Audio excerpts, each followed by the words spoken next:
बिस्मिल्लाहिर्रहमानिर्रहीम। इजाब व कबूल की बुनियादी शराइत। निकाह के अंदर सबसे जो बुनियादी चीज़ होती है, जो रुकन और अरकान कहलाते हैं, वह इजाब और कबूल होते हैं। इजाब और कबूल में क्या फ़र्क है? इजाब पहले होता है, कबूल बाद में होता है। यानी जो भी पहल करे, चाहे दुल्हा की तरफ से पहल हो या दुल्हन की तरफ से पहल हो, उसको इजाब कहते हैं।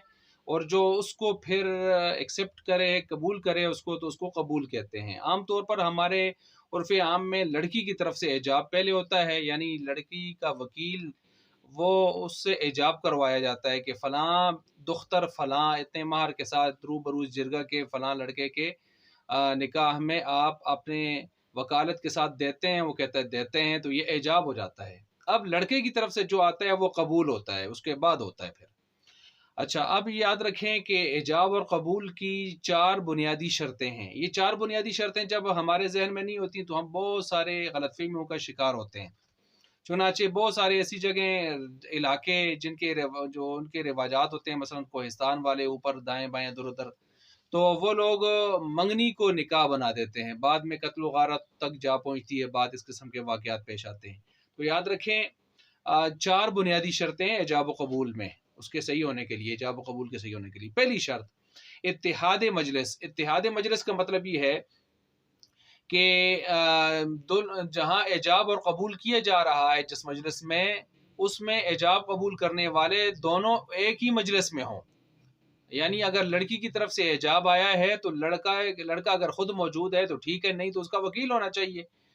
लेकिन ये ठीक नहीं है कि यहाँ से बैठकर फ़ोन पर या ऑनलाइन हम वो यूरोप में बैठा हो और उससे हम कबूल करवा रहे हों, क्योंकि वो यूरोप में है, लड़की की तरफ से इजाब यहाँ हो रहा है।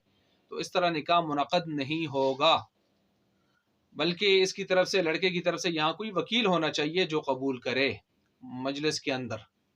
दूसरी शर्त ये है, यानी फ़ोन पर इस तरह का निकाह नहीं होगा। दूसरी शर्त ये है कि वाज़े तलफ़्फ़ुज़ होना चाहिए, वाज़े तलफ़्फ़ुज़ में इजाब कबूल होना चाहिए।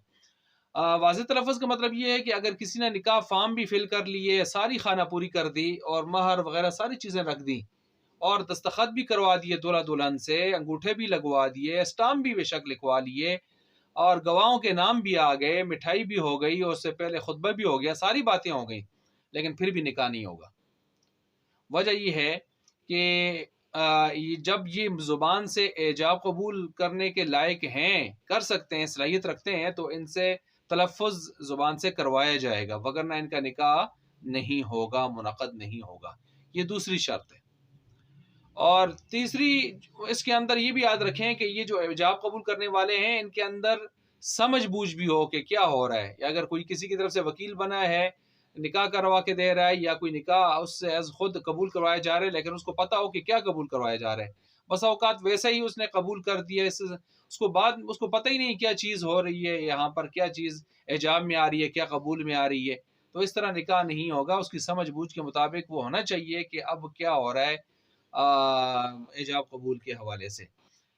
नंबर 3, तीसरी शर्त है कि इजाब कबूल के सीगे जो हैं, यानी जिन अल्फाज से इजाब कबूल करवाया जा रहा है, वो माजी के होने चाहिए, पास्ट गुजरा हुआ ज़माना, या प्रेजेंट जो हाल का ज़माना है, हाल का, उसके एतबार से होने चाहिए। मसलन माजी के एतबार से कैसे होंगे? फ़लाँ लड़की दुख्तर फ़लाँ ये इतने महर के साथ रूबरू जिरगा के निकाह में दे दी, ये लफ्ज़ क्या है? माजी के हैं। और मैंने कबूल कर ली, ये क्या है? माजी के लफ्ज़ हैं।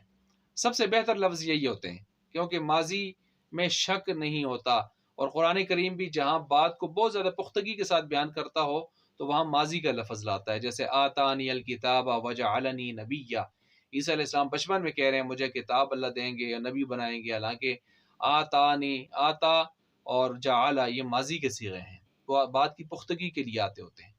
अच्छा, हाल के सीगे भी आ सकते हैं, मसलन फ़लाँ दुख्तर फ़लाँ जो है वो उसके निकाह में दे रहा हूँ, और वो कहता है मैं कबूल कर रहा हूँ, तो ये भी जायज़ है, लेकिन बेहतर वो पहले माजी वाले हैं।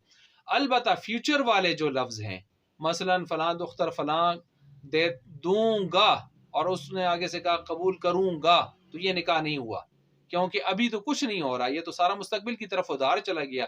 ये वादे निकाह तो हो सकता है, ये निकाह नहीं हो सकता। یہ ہو گئی تیسری شرط۔ چوتھی شرط، 2 عاقل بالغ مسلمان گواہ ہونے چاہیے۔ یہ 2 عاقل بالغ مسلمان گواہ دونوں مرد ہوں پھر بھی ٹھیک ہے، 1 مرد ہو اور 2 عورتیں ہوں یہ بھی ٹھیک ہے۔